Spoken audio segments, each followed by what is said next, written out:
سدا ومن خلفهم سدا فأغشيناهم فهم لا يبصرون وسواء عليهم أأنذرتهم أم لم تنذرهم لا يؤمنون إنما تنذر من اتبع الذكر وخشي الرحمن بالغيب فبشره بمغفرة وأجر كريم إنا نحن نحيي الموتى ونكتب ما قدموا وآثارهم وكل شيء أحصيناه في إمام مبين واضرب لهم مثلا أصحاب القرية إذ جاءها المرسلون إذ أرسلنا إليهم اثنين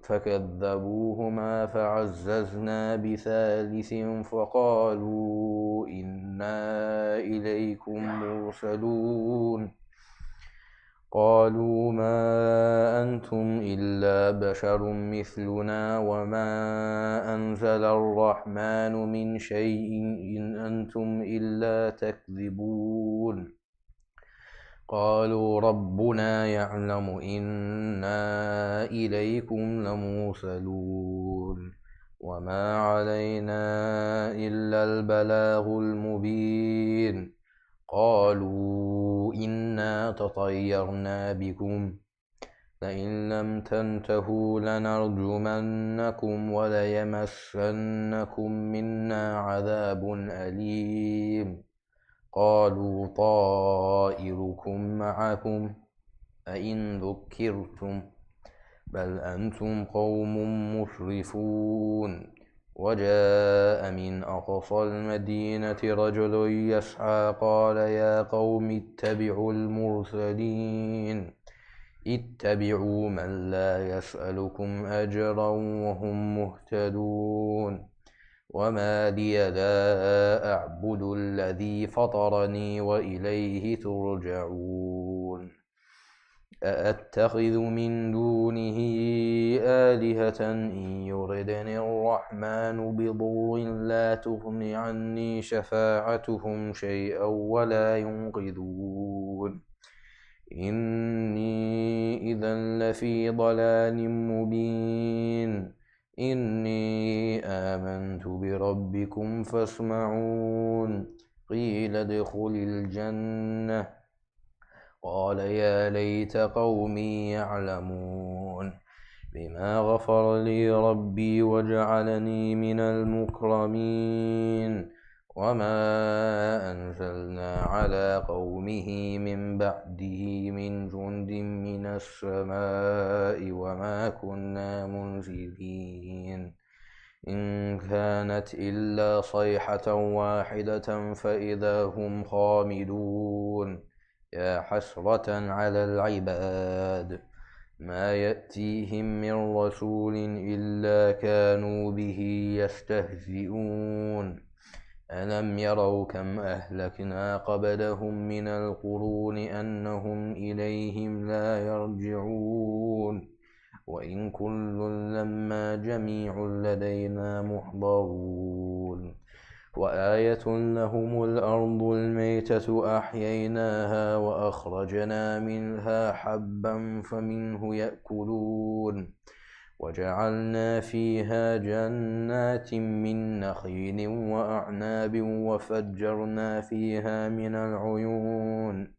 ليأكلوا من ثمره وما عملته أيديهم أفلا يشكرون سبحان الذي خلق الأزواج كلها مما تنبت الأرض ومن أنفسهم ومما لا يعلمون وآية لهم الليل نسلخ منه النهار فإذا هم مظلمون والشمس تجري لمستقر لها ذلك تقدير العزيز العليم والقمر قدرناه منازل حتى عاد كالعرجون القديم لا الشمس ينبغي لها أن تدرك القمر ولا الليل سابق النهار وكل في فلك يسبحون وآية لهم أنا حملنا ذريتهم في الفلك المشحون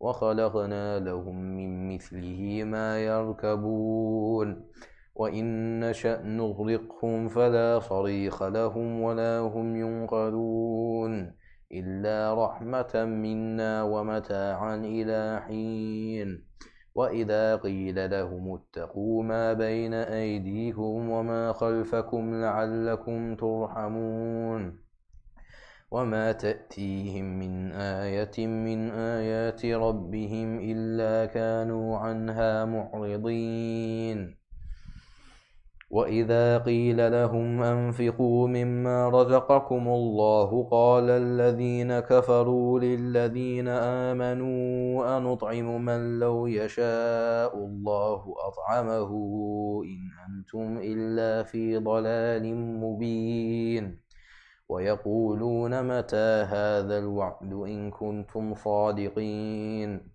ما ينظرون إلا صيحة واحدة تأخذهم وهم يخصمون فلا يستطيعون توصية ولا إلى أهلهم يرجعون ونفخ في الصور فإذا هم من الأجداث إلى ربهم ينسلون قالوا يا ويلنا من بعثنا من مرقدنا هذا ما وعد الرحمن وصدق المرسلون إن كانت إلا صيحة واحدة فإذا هم جميع لدينا محضرون فاليوم لا تظلم نفس شيئا ولا تجزون إلا ما كنتم تعملون إن أصحاب الجنة اليوم في شغل فاكهون هم وأزواجهم في ظلال على الأرائك متكئون لهم فيها فاكهة ولهم ما يدعون سلام قولا من رب رحيم وامتازوا اليوم أيها المجرمون ألم أعهد إليكم يا بني آدم ألا تعبدوا الشيطان إنه لكم عدو مبين وأن اعبدوني هذا صراط مستقيم ولقد أضل منكم جبلا كثيرا أفلم تكونوا تعقلون هذه جهنم التي كنتم توعدون اصلوها اليوم بما كنتم تكفرون اليوم نختم على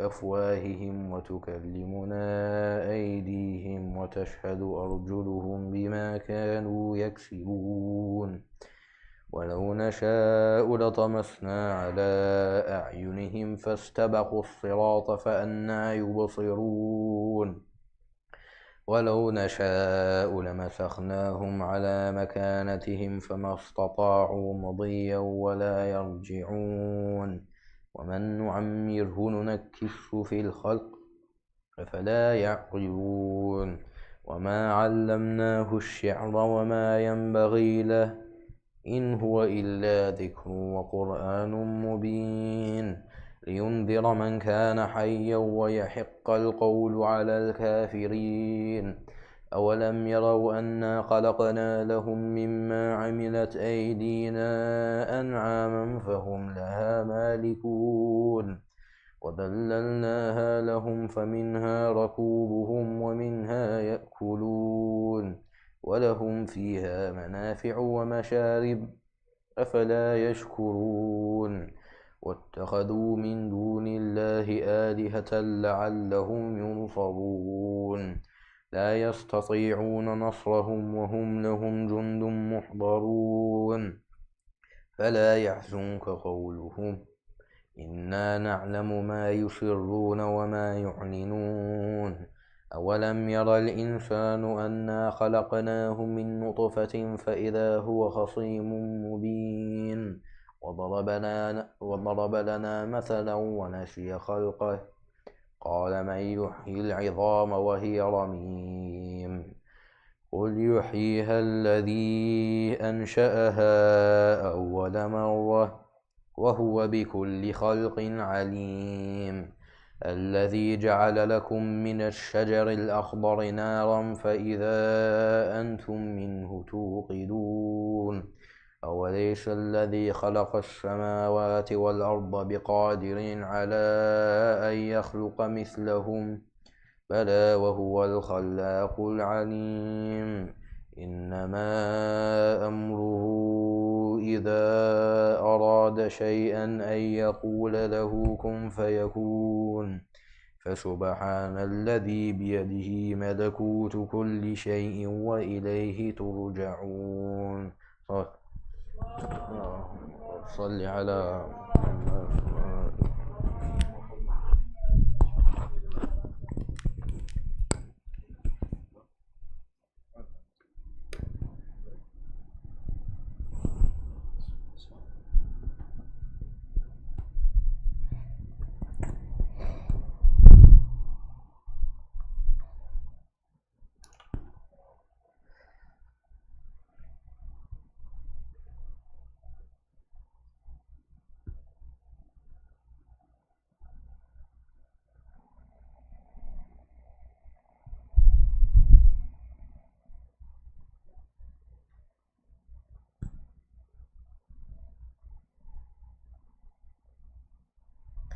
بسم الله الرحمن الرحيم اللهم صل على محمد وآل محمد اللهم إني أسألك برحمتك التي وسعت كل شيء وبقوتك التي قهرت بها كل شيء وخضع لها كل شيء وذل لها كل شيء وبجبروتك التي غلبت بها كل شيء وبعزتك التي لا يقوم لها شيء وبعظمتك التي ملأت كل شيء وبسلطانك الذي على كل شيء وبوجهك الباقي بعد فناء كل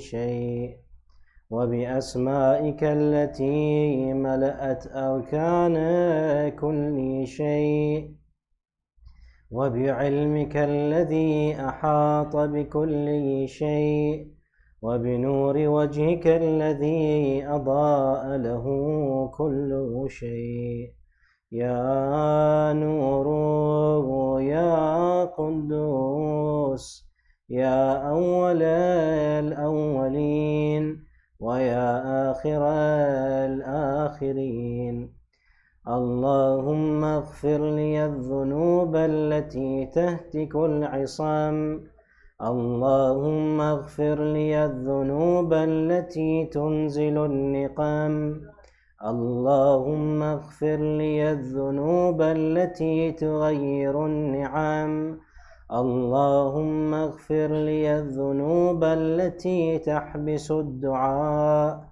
اللهم اغفر لي الذنوب التي تنزل البلاء اللهم اغفر لي كل ذنب أذنبته وكل خطيئة أخطأتها اللهم إني أتقرب إليك بذكرك وأستشفع بك إلى نفسك وأسألك بجودك أن تدنيني من قربك وأن توزعني شكرك وأن تلهمني ذكرك اللهم إني أسألك سؤال خاضع متذلل خاشع أن تسامحني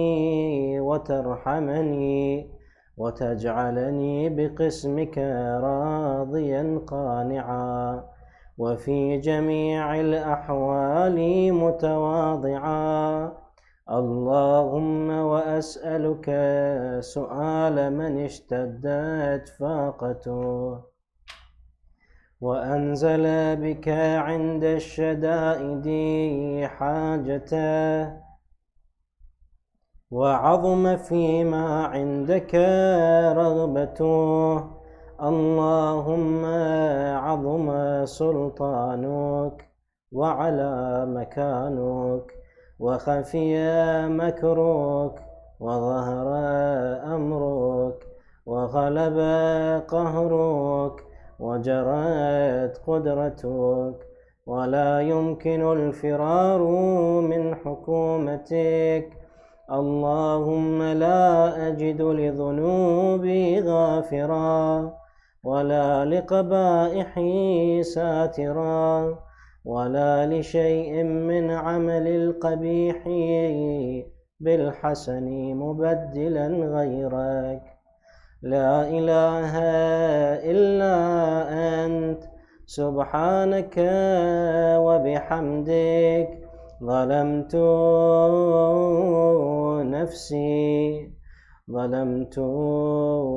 نفسي وتجرأت بجهلي وسكنت إلى قديم ذكرك لي ومنك علي.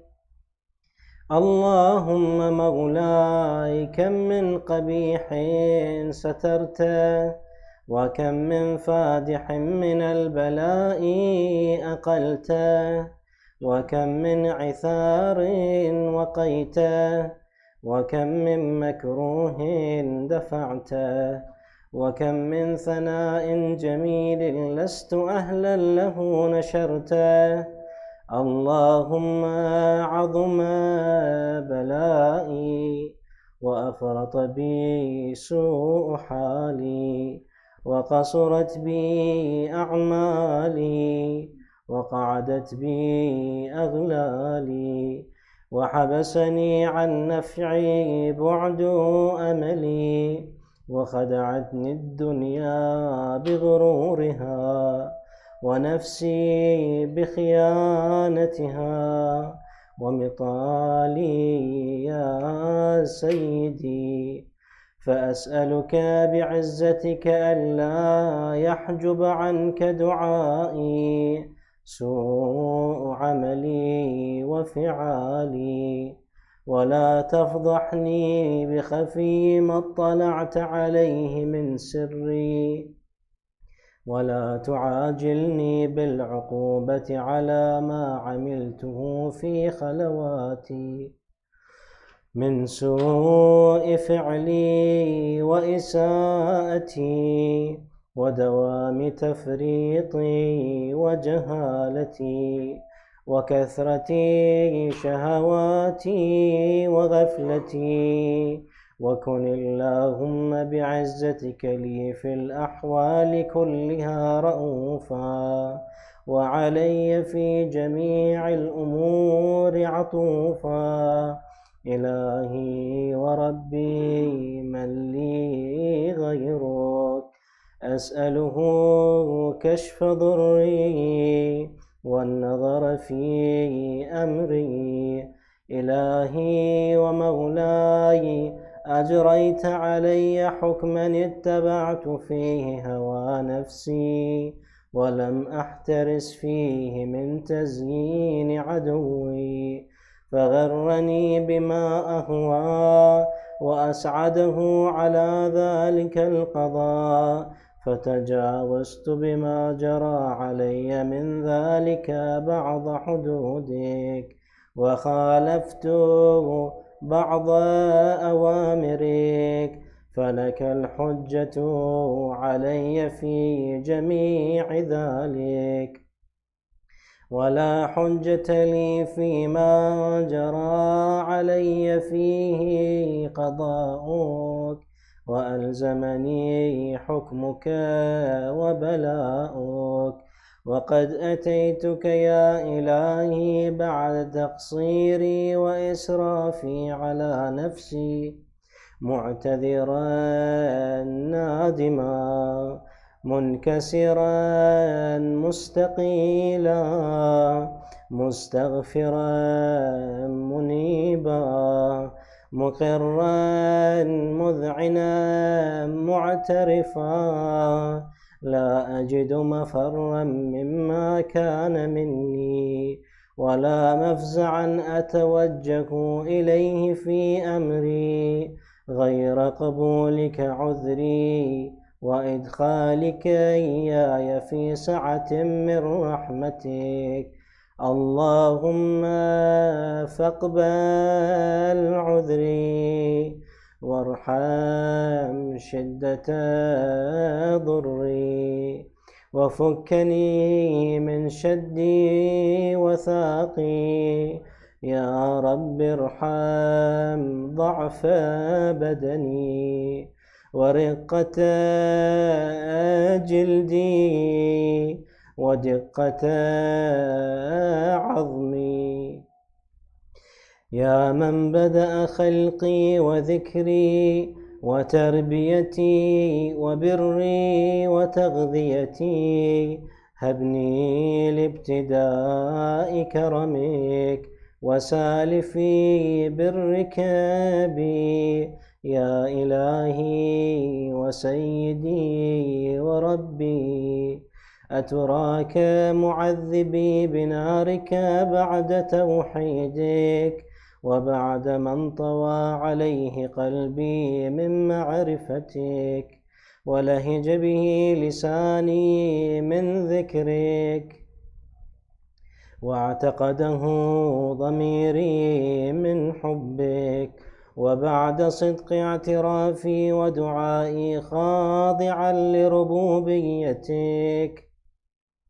هيهات أنت أكرم من أن تضيع من ربيت أو تبعد من أدنيت أو تشرد من آويت أو تسلم إلى البلاء من كفيته ورحمت وليت شعري يا سيدي وإلهي ومولاي أتسلط النار على وجوه خرت لعظمتك ساجدا وعلى ألسن نطقت بتوحيدك صادقا وبشكرك مادحا وعلى قلوب اعترفت بإلهيتك محققا وعلى ضمائر حوت من العلم بك حتى صارت خاشعة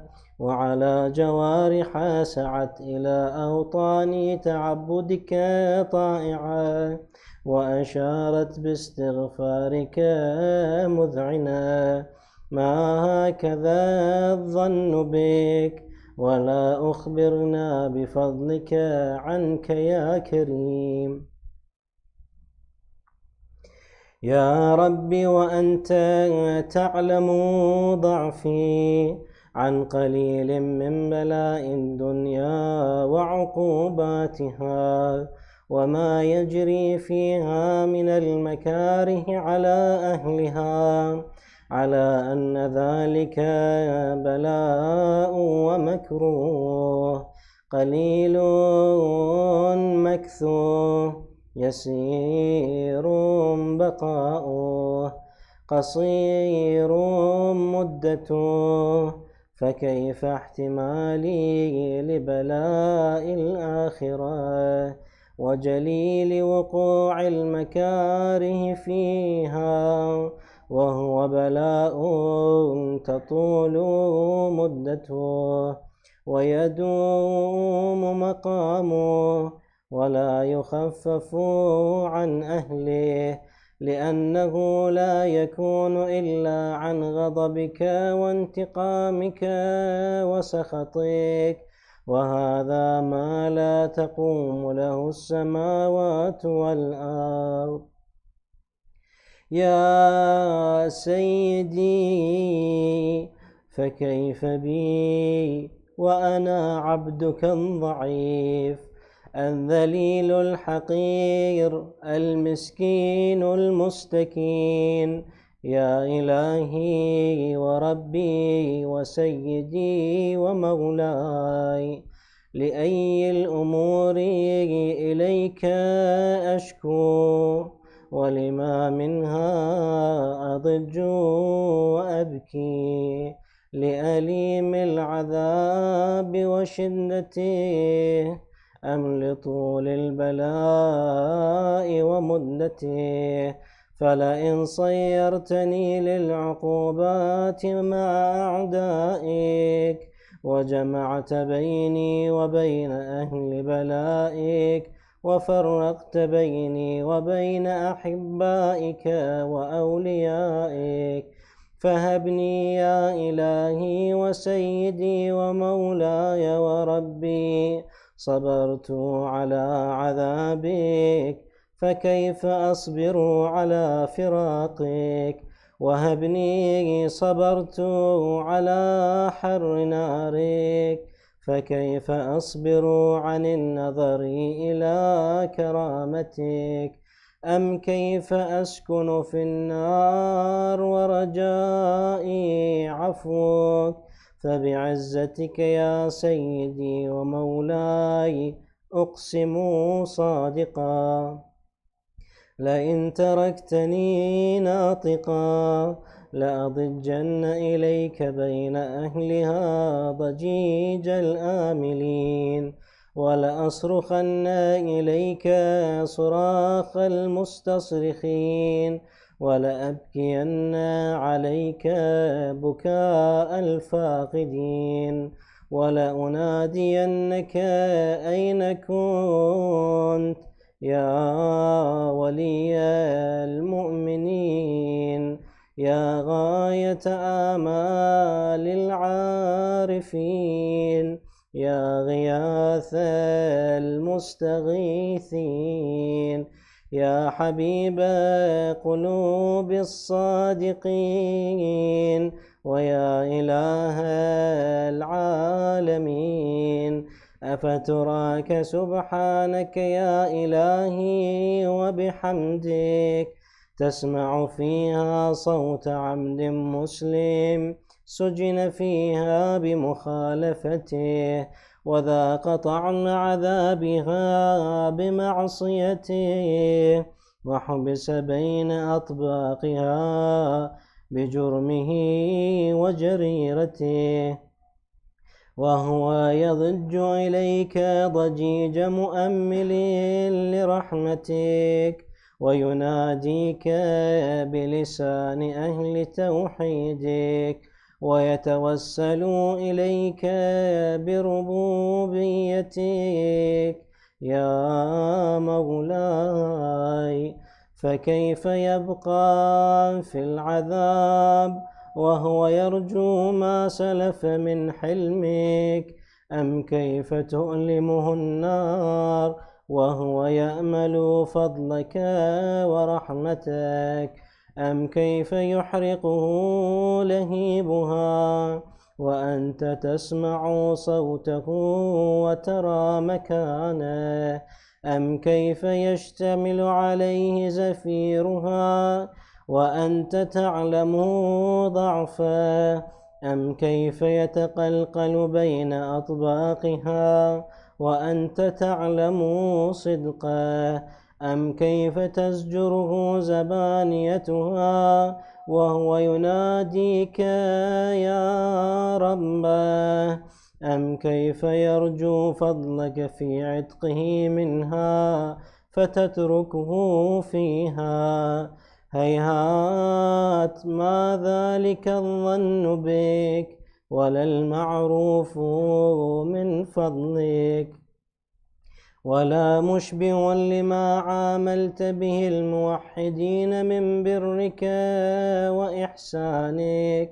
فباليقين أقطع لولا ما حكمت به من تعذيب جاحديك، وقضيت به من إخلاد معانديك، لجعلت النار كلها بردا وسلاما، وما كانت لأحد فيها مقرا ولا مقاما. لكنك تقدست أسماؤك. أقسمت أن تملأها من الكافرين من الجنة والناس أجمعين، وأن تخلد فيها المعاندين، وأنت جل ثناؤك قلت مبتدئا، وتطولت بالإنعام متكرما. أفمن كان مؤمنا كمن كان فاسقا لا يستوون.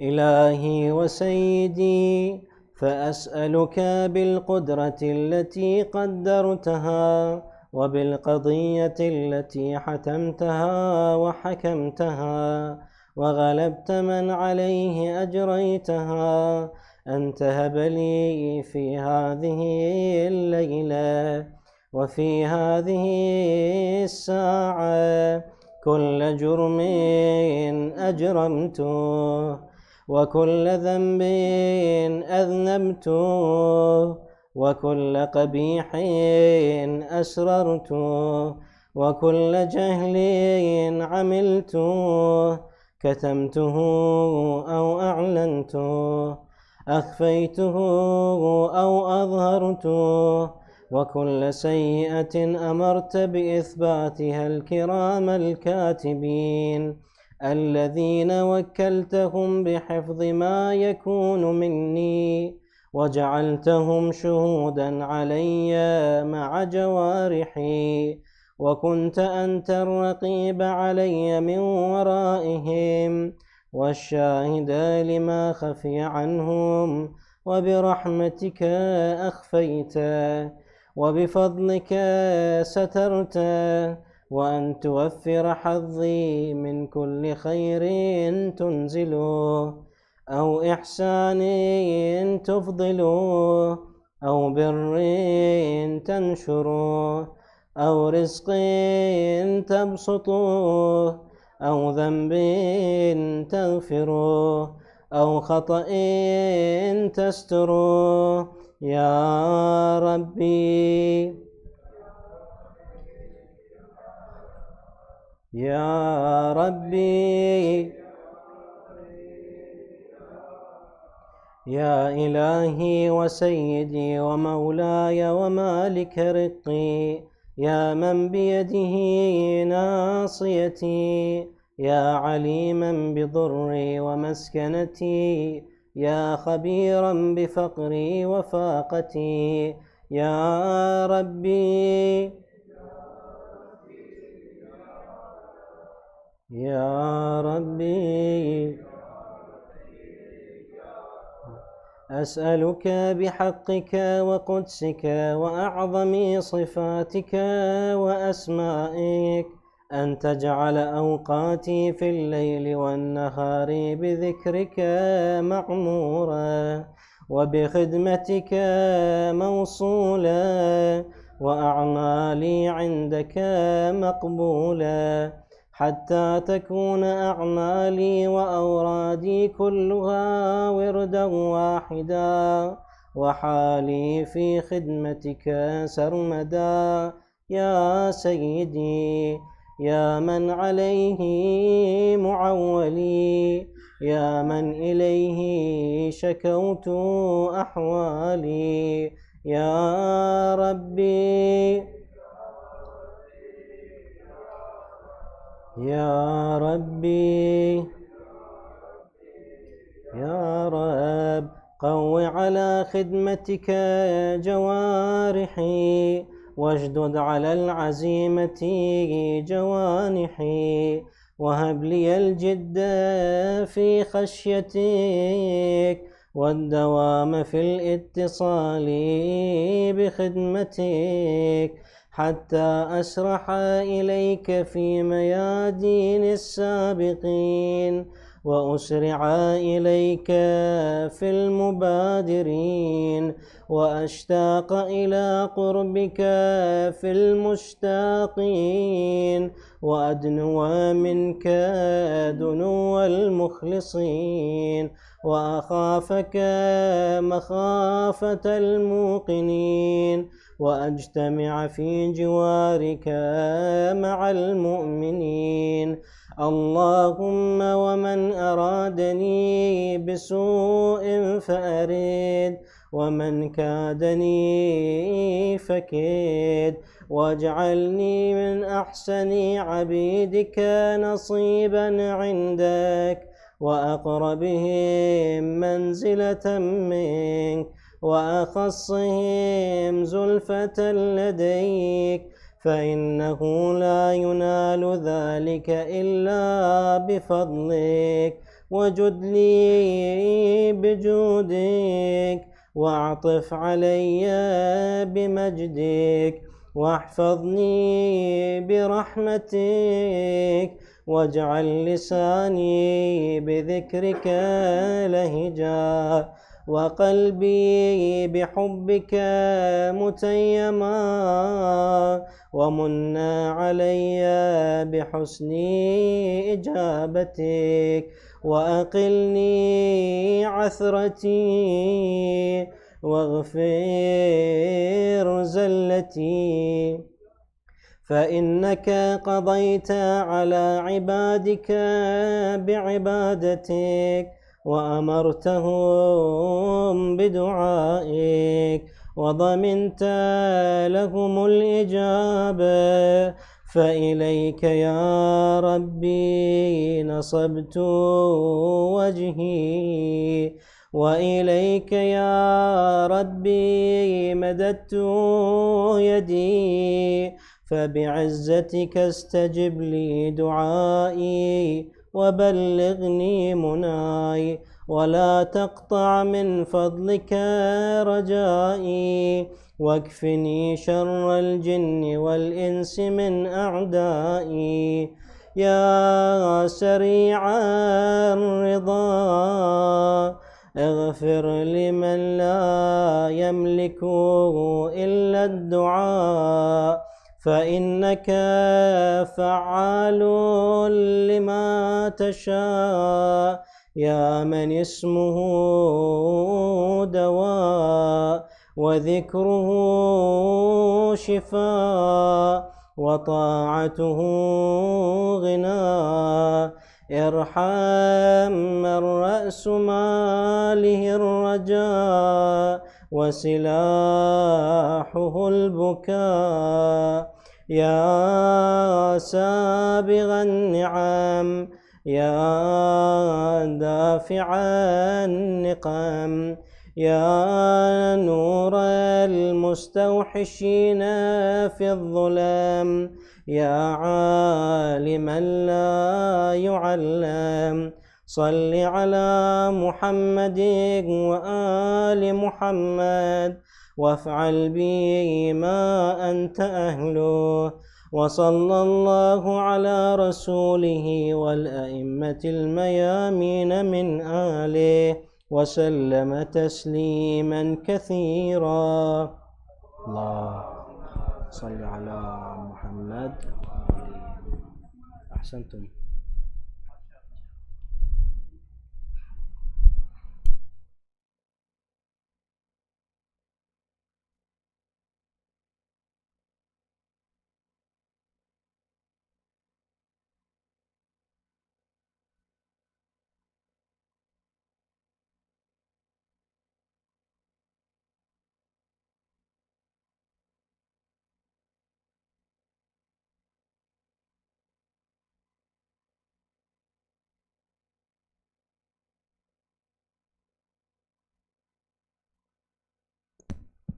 Assalamu alaikum.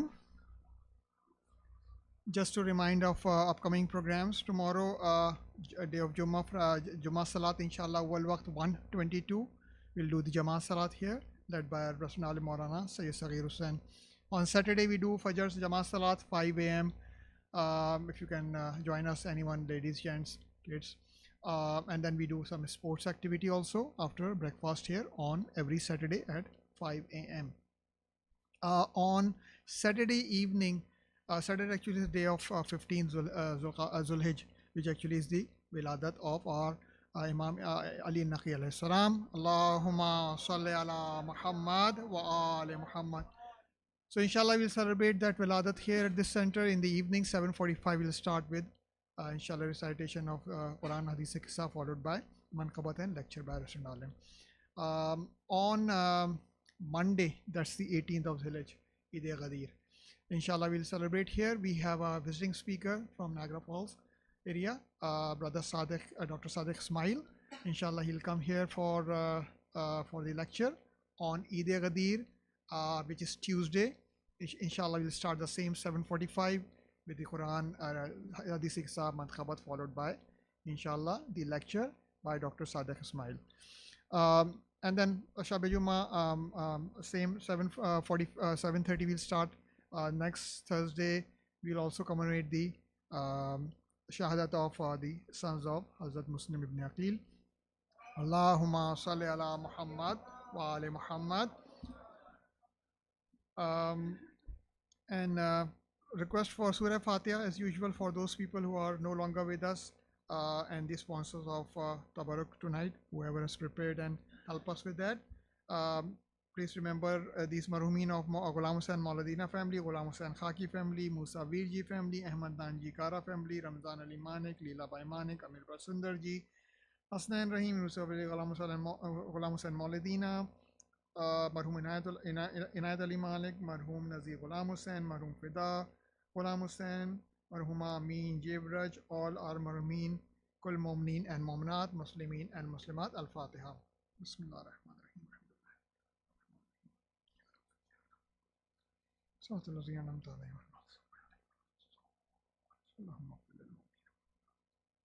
I'll request with your loud salawat Maulana to start his lecture for Muhammad wa Ali Muhammad salawat.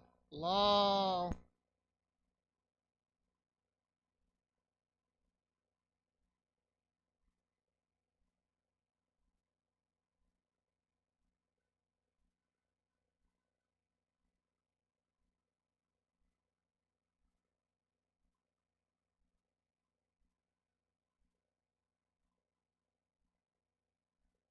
Allahu Akbar.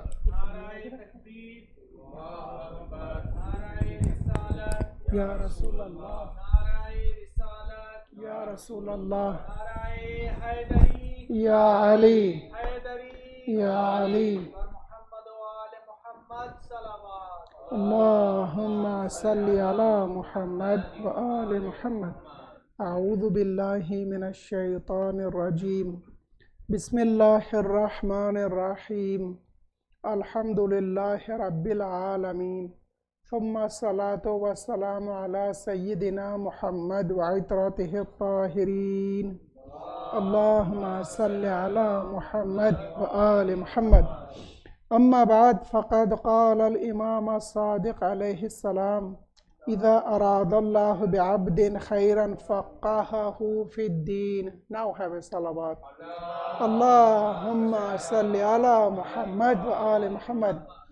I'm starting from the beautiful hadith of our sixth holy Imam, which says that Allah Jalla Shanu, when loves a servant of his, He gives him a faqahahu fi deen, deep understanding or correct understanding of his religion. So fiqhul deen is a huge favor of Allah. I want to continue the discussion of we started from the mayyit and different rulings regarding it. Today we will inshallah discuss some of the laws relating to after the death of a person, and then the ghusl and kafan. Ghusl is when we wash the deceased, and kafan is the shrouding or the cover, which as per the Islamic law we cover the deceased with, or the corpse with. So masala number one is that after someone has died, it is recommended to tie up their mouth, close their eyes, close their lips, and straighten up their arms and their legs. And this is especially straightening the arms and legs for the comfort in washing, because as we know, as our body cools down, it becomes harder. So then it's a little difficult to turn over the body for the purpose of giving a ghusl to the mayyit. And then it is recommended that if the passing away happens at night time, the place be lighted up. It's not recommended to leave it dark. And then if there is a doubt that has person deceased or not, it is recommended to wait to make sure that the person has passed away. They have died. If I can shrink a beautiful story of a great mufassir of ours, the pioneer and Shia tafsir, Allama Tabarsi. See, sometimes we need a motivation, we need an incentive to start or do something great. He was a great scholar, you can see from his works. He did not write the tafsir by that time. Anyways, he had a stroke. People thought he died. They buried him. In his grave, he woke up, finds himself into the grave. He writes this down in his Muqaddamatul Tafsir. Majma'ul Bayan, I mean. He says, Ya Ali, what's going on? He realizes he's in the grave. He makes a vow there to Allah, another, that, oh Allah, if I survive from this grave, I will write down a perfect tafsir of Quran Kareem. Allah arranges for the means and sources. He sends a thief, kafan chor. Yes, it sounds strange here in this part of the world, but back days, people, they used to steal the kafan of people. They will simply dig the grave and astaghfirullah, take out the kafan and leave the deceased right there without the kafan. The thief digs the grave, the Allama gets up. Now the thief falls down. He says, don't be afraid, I promise I'll give you my kafan. Please go and bring me a dress, we will exchange. So this is the ruling, and then he comes up with the compiling that great tafsir we have today. So this is the ruling, that if you are not sure that has person died or not, don't rush. Astaghfirullah. Otherwise it is mustahab to haste in the burial process. But this is a kind of precaution that makes sure the person has died already. बेचारे को जिंदा को दफन नहीं कर देना. The obligation to give ghusl, it is obligatory to give ghusl to a Muslim, a believer. It's a must. There's no exception, this means. And then the kafan is also a must. I have, as I normally do, many masail, they're difficult to mention one by one, so I put them in a straight line manner, so it's easier to remember them. Otherwise, when you read in the Tawdil Masal, there are quite difficult words used there, and the way they are put, I personally don't like it. If Allah gives me tawfiq one day, I will compile Tawdil Masail in a much straightforward way, in a bit easier and easy to understand English way. Please have a salawat.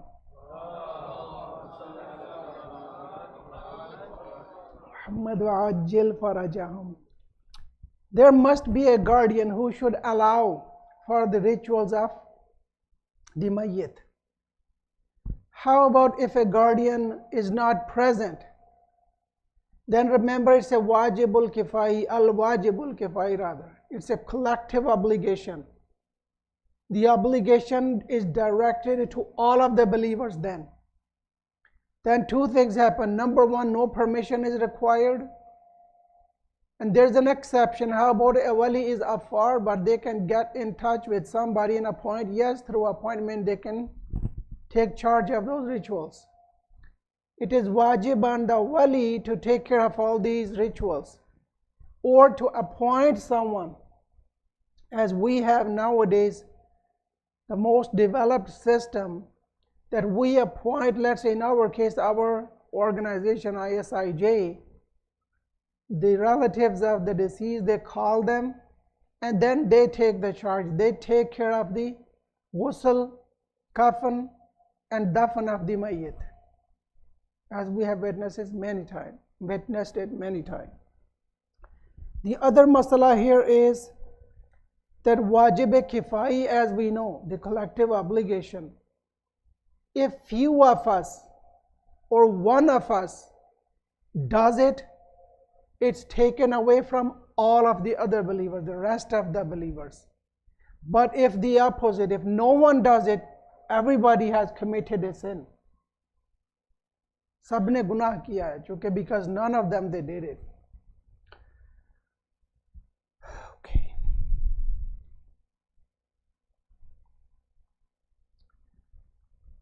If there is a mistake in any of the rituals, and somebody who knows that it was a mistake, let's say in ghusl, it's a must, it's an obligatory ruling that they should correct that mistake.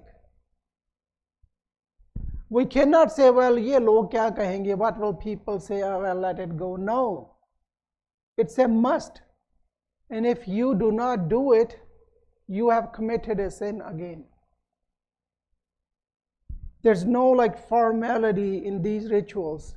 They are a must. And we all know the reason. This is the honor given to us, the deceased, by Allah Jalla Shanu. These protocols must be followed. And this is their haqq.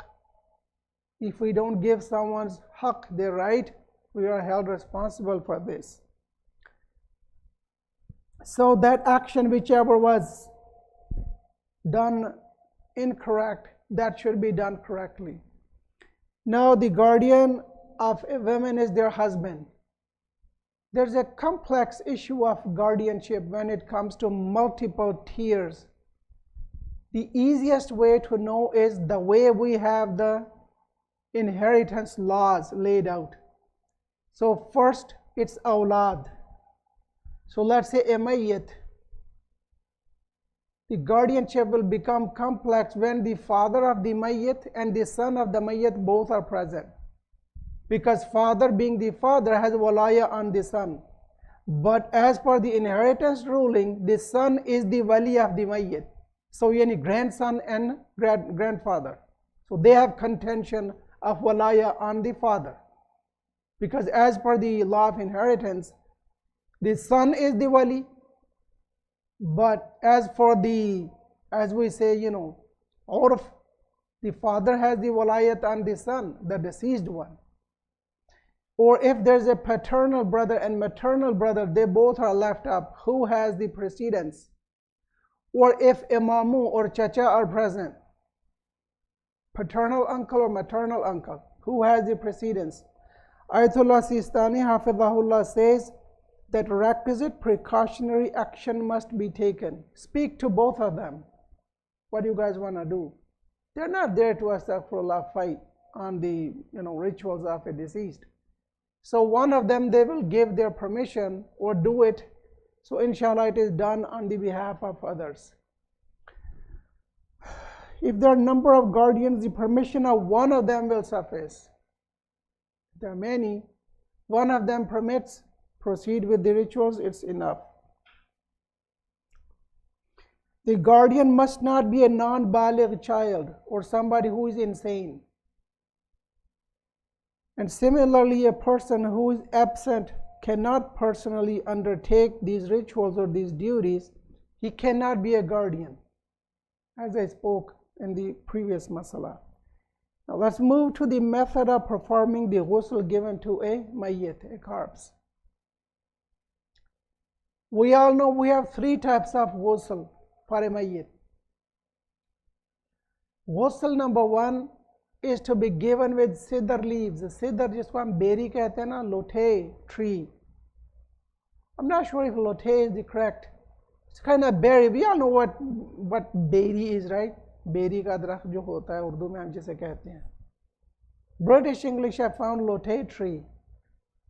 Picture, sometimes see they have Collins dictionary, they have pictures. Anyways, so we know what sidr tree is. It has small berries of different sizes. So those leaves should be mixed with water, and first ghusl should be given with that sidr leaf mixed water. The second ghusl should be given with the camphor water, kafur ka pani. And third, with the ordinary water, the pure water, abe khalis. There's a precaution in the amount. The amount of cedar leaves or kafur should not be as much that it becomes abe mudaf, a mixed water. It's not called to be water. You put so much.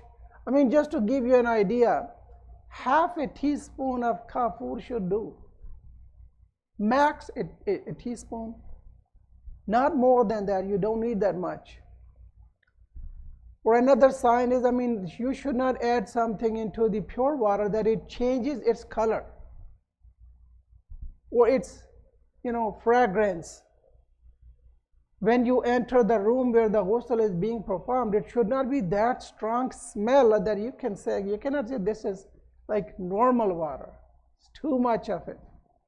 So that is the ihtiyat which is to be followed there. How about if somebody does not find cedar leaves or camphor? You give ghusl with the ordinary water, and for either of the missing one, you do a tayammum. Okay? And if someone who dies in a haram, this is for just the muhrim, as we just passed the hajj ayam. This is a little, striking masala, complex one. Think of the ihram first. The person is already in the ihram. When they are muhrim, you don't need to give them ghusl if they are in between the rituals of hajj. But if it's a hajj tamattu, for me and you who are afar from the Holy Kaaba, locals, they have hajj qiran or hajj ifrad. If it is hajj tamattu and they have completed their tawaf and salatu tawaf, then you can give them ghusl. Otherwise, no. How about kafan? As we are in the ihram, yes, you give them kafan, and as we know that it is not allowed for a muhrim to cover their face. Of course, when they are deceased, you can have that, longer cloth to cover all of their face and the body. Please have a salawat.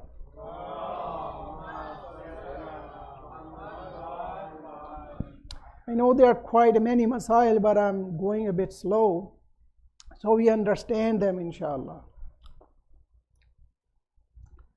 A person who gives ghusl mayyit, number one, he should be a learned person. He should know the masail of ghusl mayyit.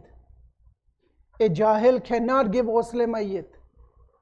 It's not permitted.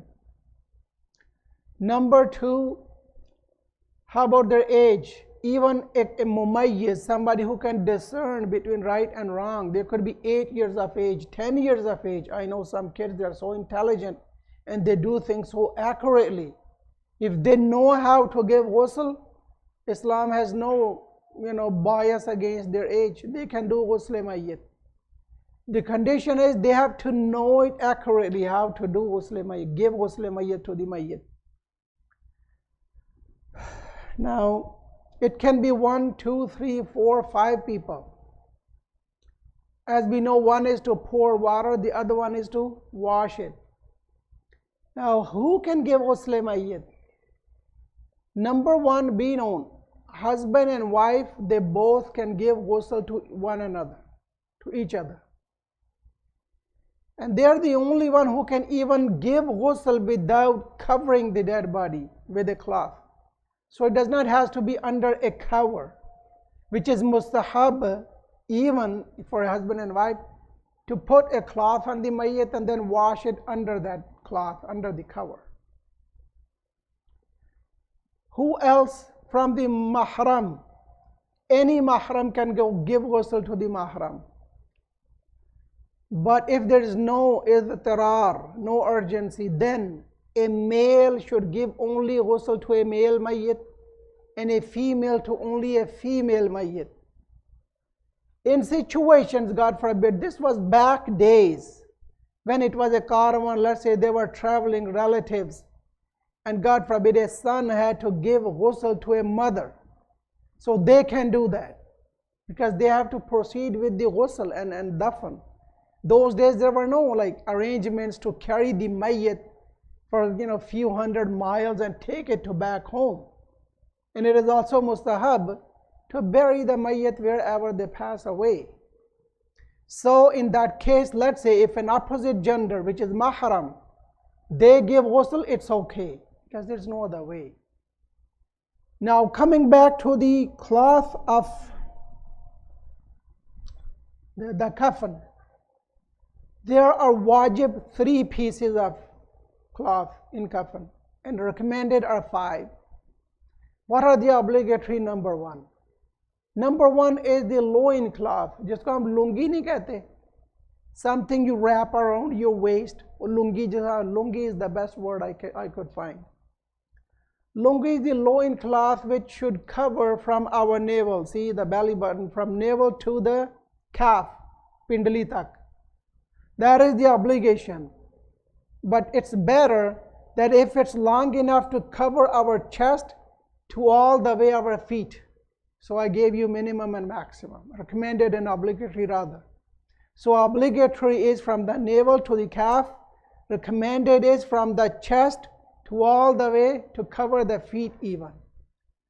Cloth number 2 is the shirt or qameez. Qameez should cover from the shoulders to all the way the feet. And it's better if it's longer than the feet. So this is the obligatory part. Third one is the cloth or the all-in-all cover. That the obligatory part is should cover from the head all the way to feet. But recommended is that it should be long enough that both ends from the head and the feet should be able to tie it up. So recommendation is the third piece, the cloth, the all-in-all cover. It should be so long, according to the length or the height rather of the mayyit, it should be so long that it can be tied up from the both head and the feet side. Which normally, when we put the mayyit in qabr, we open up from the face side. Please have a salawat. Allahumma salli ala Muhammad wa ali Muhammad wa ajjil farajahum. Of course, a usurped kafan is not permitted. These are some don'ts. They are scattered in different places, but I gathered them one place. So usurped kafan is not permitted even if a deceased one is buried with it. The hukum says to remove that kafan from it because it's going to bring torment of Allah, punishment. Ya Ali. See, learning these masail, how it helps कि अगर मेरे कफन में भी मुझे मुआफ़ी नहीं मिलेगी कि अगर मैंने किसी का हक खाया, if I have usurped someone's right, their property, their possession, their belongings without their consent, how and why should I, astaghfirullah, cheat somebody while I'm alive? What for? How long is that cheated money go with me? How much is it going to help me for? Rather, it's going to bring Allah's anger and punishment.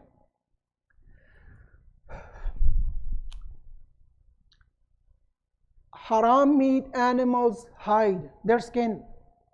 It's not permitted to put someone in that kafan. How about halal meat animals, fur or their skin? It's not recommended, but if other cloth is not present, then you can put it on. As we know, it's idtarar. How about a woven cloth of gold? It's haram to put gold. How about pure silk? It's not permitted. Pure silk, as we all know, it's not permitted. But there's an exception. If there's no other cloth available, Allah knows why and when will this be practically possible, but the masala says, if no other cloth is available, only these two, resham, yani silk, and golden woven cloth is present, then put these as a shroud, kafan.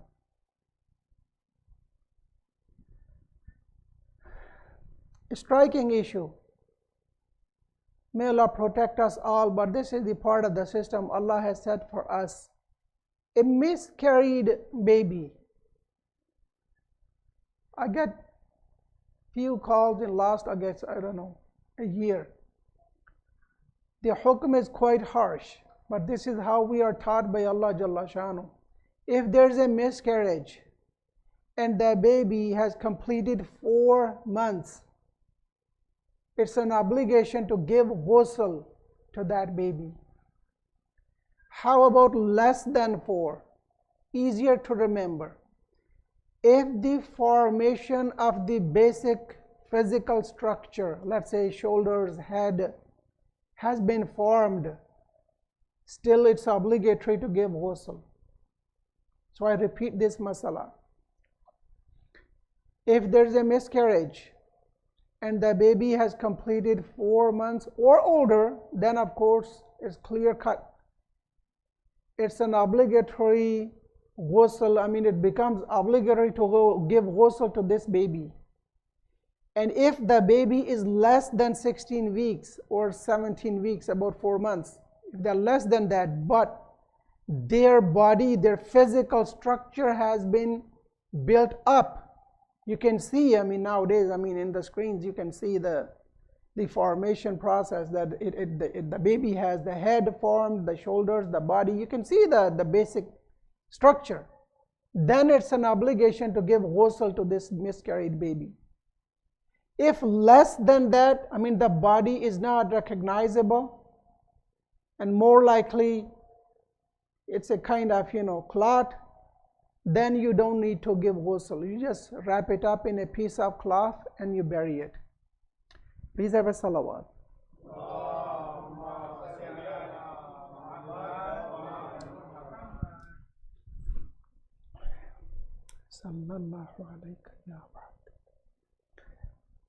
If it's possible to give sequential ghusl to a mayyit, when the means of giving or possibilities or logistics of giving a ghusl tartibi, sequential ghusl to the mayyit, it's not permitted to give them immersive ghusl, ghusl irtimasi, when we do ghusl ourselves, we just jump into the river or the pond or wherever there's a more than abekor water. So that ghusl is valid. For mayyit, no, it's recommended to give them ghusl tartibi and go with the sequence of ghusl janaba. Ghusl mayyit is exactly like ghusl janaba. So when we do that, we just follow the order of the ghusl janaba. That is the head first, right side then, and then the left side, right? And there's an ihtiyat of the kafan or shroud. The kafan should not be so thin that the mayyit is seen inside. But yes, if combined 3 cloths, it covers the body in such a way that the skin is not seen, then it's okay. And it is mustahab to prepare someone's kafan in advance. It's mustahab. How about if somebody dies and they have no kafan? Who pays for the kafan? Number one, the mayyit. We take it from the estate of the mayyit, their property, whatever they have left behind. You can take even recommended. I forgot to mention, what are the recommended parts of the kafan? We learned the 3 obligatory parts, right? The loincloth, the shirt or qamis, and all in all kafan. For the man, the amama, if he used to wear an amama, it's mustahab to put that amama on their head. And if they used to wear an aba for salah or other religious gatherings, give them that aba cover over everything else. And the width, I forgot to mention, of that all-in-all cover, it should be so wide that when the body of the mayyit is wrapped in it, it should overlap the other side. So it has covered everything. It's not only the length, the width is also required. Length, so it should cover with the tie up of the head side and the feet width. So if something is wrapped in it, it kind of overlaps, like I'm just demonstrating, overlaps like this. It comes over the side of the mayyit. Please have a salawat. Allahumma salli ala Muhammad wa ali Muhammad wa ajil farajahum. How about when somebody's time of death arrived, they were either ha'id or they were mujnib. A man can be mujnib in halat janaba, or a woman can be in a state of their specific days of the month. There's no separate ghusl required. Just ghusl mayyit will suffice. So I repeat, for the haid or the janaba, there's no separate ghusl required to give to the mayyit. But those three ghusls, ghusl mayyit, they will suffice for all these types of ghusl. And then it is haram to take a fee for giving somebody the ghusl. Remember, any wajibat dini, any religious obligation, it is haram to charge a fee for doing them or teaching them. Yes, for other stuff, let's say to buy camphor, or let's say to bring cedar leaves, I have to import them, or somebody has to buy them from a shop. You may charge for that. Or somebody have to, let's say, there are some places, let's say in Iran, you don't have pure water many times. To buy water, if they charge you for the water, yes, you may charge them. But just for the rituals of ghusl, one cannot charge the awliya of the mayyit, the guardians of the mayyit, for giving the ghusl, or even reciting salatul mayyit over the deceased, or any of the rituals. I mean, even if teaching salah or teaching hajj, teaching any of the rituals, it's not permitted in Islamic law to charge a fee for those. We learned from our elders, and it's our obligation to teach to them for free of charge. Please have a salawat. Allahumma salli ala Muhammad wa ali Muhammad. How about giving ghusl jabira to mayyit? Ghusl jabira is when we have a bandage. There was, I don't know, an injury, accident, whatever. There's a bandage. There's no ghusl jabira sanctioned in Islamic law, and it's not mashru'. But what about if there's no, I mean, we have to go for something like that. The tayammum is the solution. And lastly, I mentioned that if something is missing, you give tayammum. How to do tayammum? The person who is giving a ghusl, he will do tayammum for the mayyit. He will do intention. He will strike his hands on the pure dirt, ground. And with his hands, he will give tayammum to the deceased, the way we do tayammum. But it is recommended, if possible I'm saying, that if they can strike the hands of the mayyit itself and give mayyit the tayammum. In fiqh, there are many issues. I say about myself, inshallah, maybe you understand better. If you understand these issues I'm mentioning, the logic, the way how it's possible, tell me. I don't understand that how a mayyit can be, performed tayammum by their hands. I mean, they're cold, they're, like straighten up. You can't move their hands. But Allah knows the hikmah. We follow fiqh the way it is, the way it has reached us. And we are not blind followers. The nature of fiqh is as such. We just follow their hukm imtithali. They're just to be followed as they are told. We understand them or we don't understand. 200 years ago, many of the ahkam people, they didn't understand. But nowadays, scientifically, they are proven to be true and right. I have no time to mention some examples. But these are the basic rituals of Islam. So inshallah, in the follow-up discussion, we will cover the dafn, and the masail relating to qabristan, and some other mustahabbat, and the muharramat of that. Inshallah, I do dua, O Allah, for the sake of Ahl Bayt alayhimus salam. When our death arrives, please, number one, our death should be in the state of Iman. O Allah, you should be happy with us and allow us to recite the kalma tayyib at the time of our death.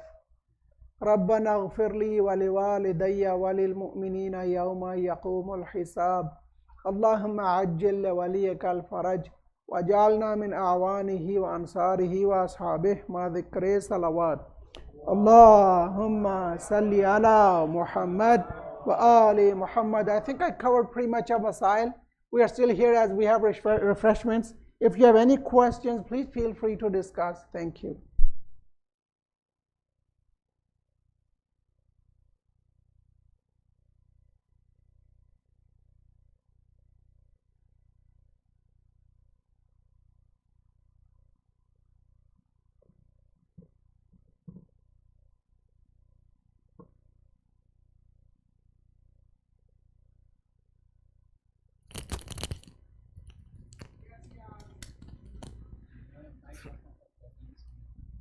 So I've noticed that there are a lot of Muslims buried in Wadi Salam.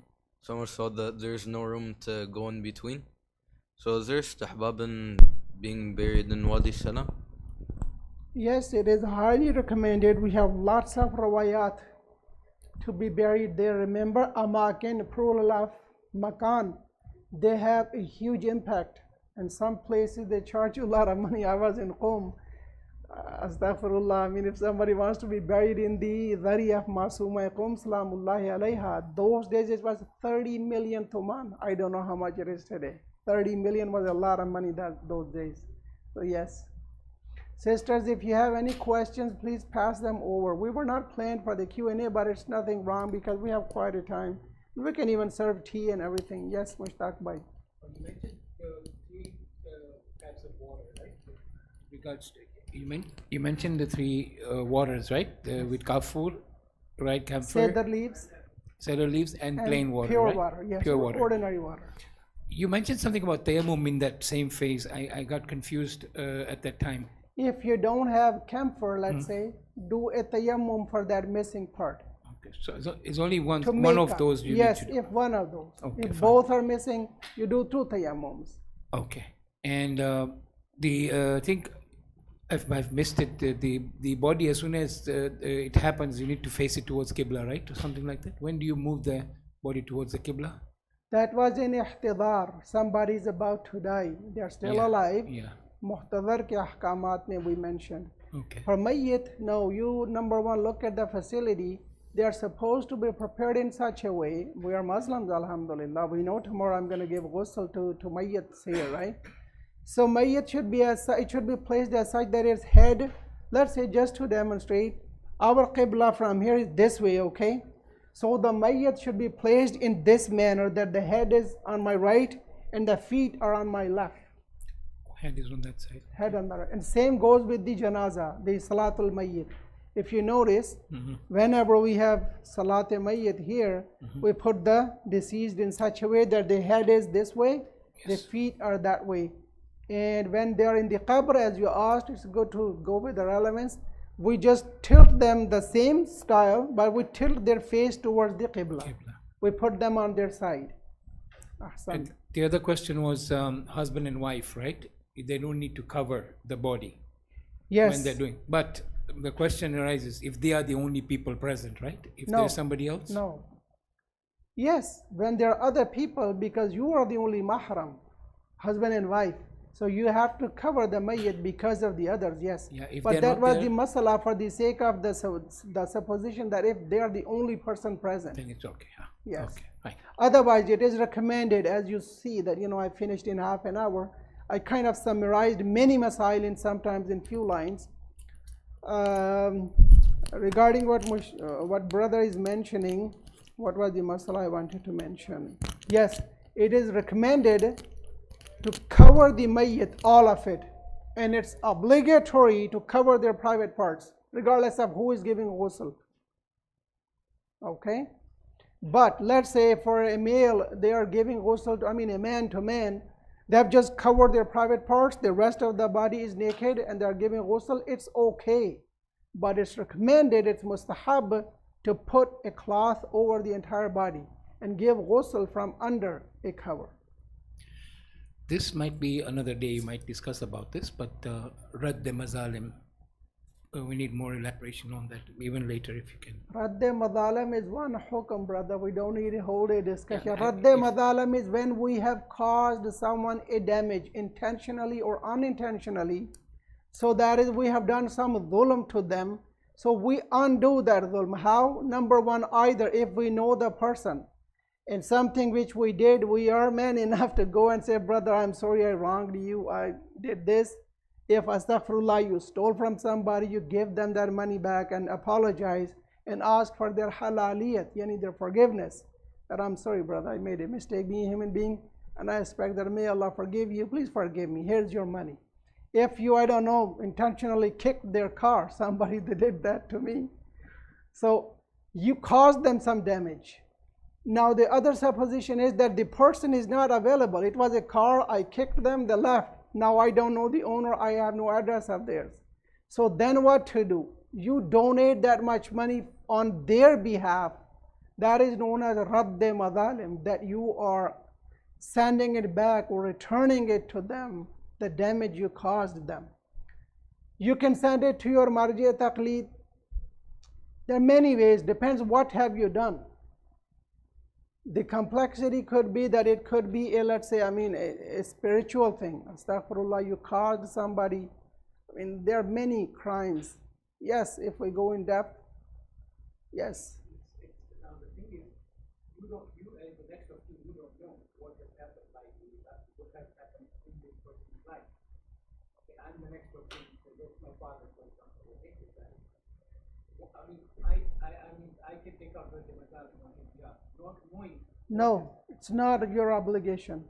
Radd Mazalim is only for the doer of that wrong. Yes, you can volunteer to do on behalf of theirs if you know what have they done.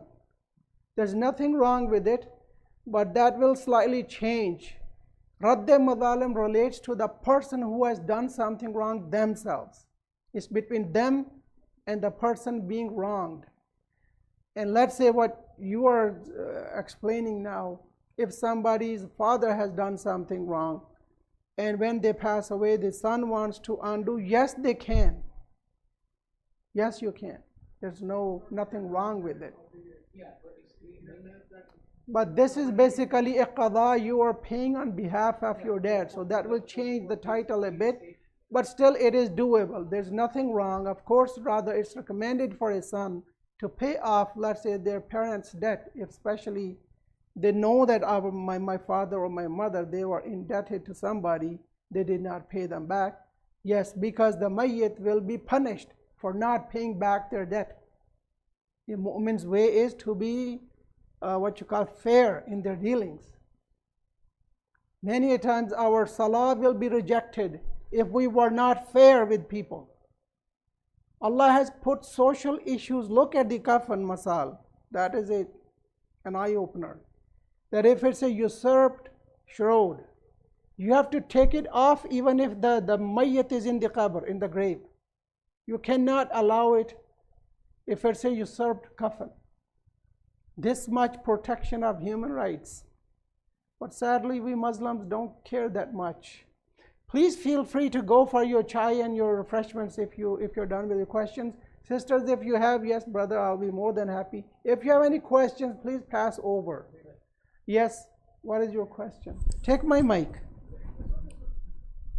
Okay. About the debt, as you mentioned, it is wajib for children to pay the debt of the father deceased, but there is no record of outstanding. It's not wajib on the awlad, it's not wajib, but it is recommended to pay for their parents' debt. Everyone is responsible for their own actions. We have when the father or the mother, especially father, when they are not feeling well, they are unable to offer their salat wajib in the last days when they're about to die. For 3 days qada, yes, it's on the eldest son. Okay, some people they have misunderstanding. They think that eldest son has to pray for the, let's say, entire life's qada. No, Baba. That is the last 3 days when the mayyit was the deceased one was so weak, or they were on the, I don't know, ventilator or something, they could not offer their salah. So then the eldest son makes up those 3 days salah, right? And the debt, yes, we have some cultures, and there's nothing wrong in Islam even. As a matter of fact, let me look into this one. We have that, and it's a kind of unwritten rule that if father has,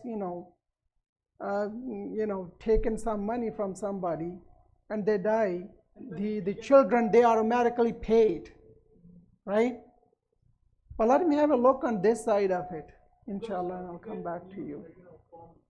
From uncle or maybe relatives, they say oh, maybe your dad has outstanding. Yeah, that is what it is, that wo aapko sharminda karte hain na, they put pressure on you. But be known that between son and a father, let's say, the Islamic law goes beyond perception.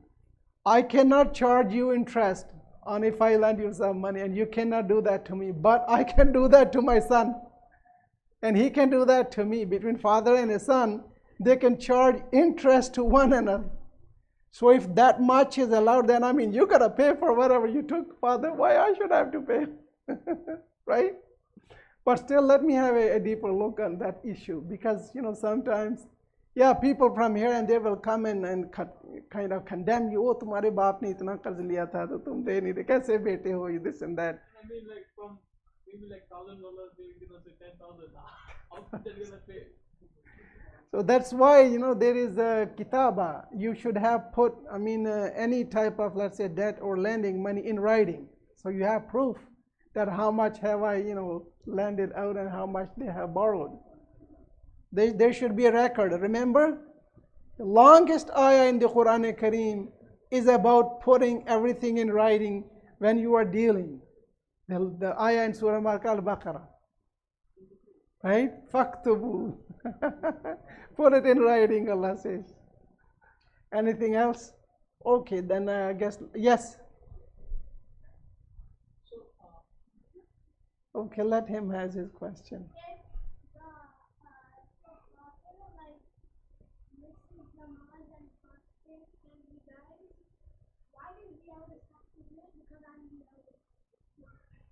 Why? Because it's a kind of, honor to the father. It's a kind of making up his missed one. Allah does not want him to come back to him with that sin on his neck. That obligation of salah not being done or fasting not being done. This for the salah, fasting, I guess you just made up. But it's okay. And think of this way, inshallah, may Allah give you long, healthy life. You're also going to be a father one day. How about if that happens to you? You cannot now offer your salah in the last days. So your son will, inshallah, offer salah on your behalf. Right?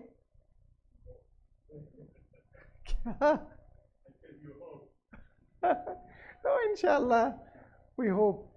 So we are still waiting from the ladies' side. If any questions, please send them over. Otherwise, we finish with the loud salawat. Yes. No problem. Yes. But please take your tea. I'm a little embarrassed to hold you up. Please feel free to go get your chai and come back. Don't just sit because I'm speaking. It's all permitted. This is voluntary. Yes.